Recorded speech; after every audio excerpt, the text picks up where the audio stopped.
மச்சம் ஒன்ன பார்த்து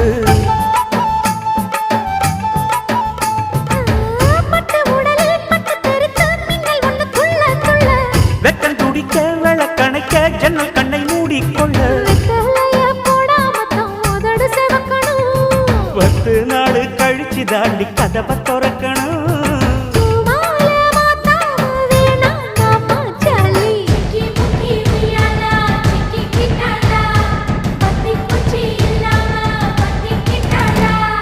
மச்சாங்கிட்ட முந்தானைய தந்து வப்பாளா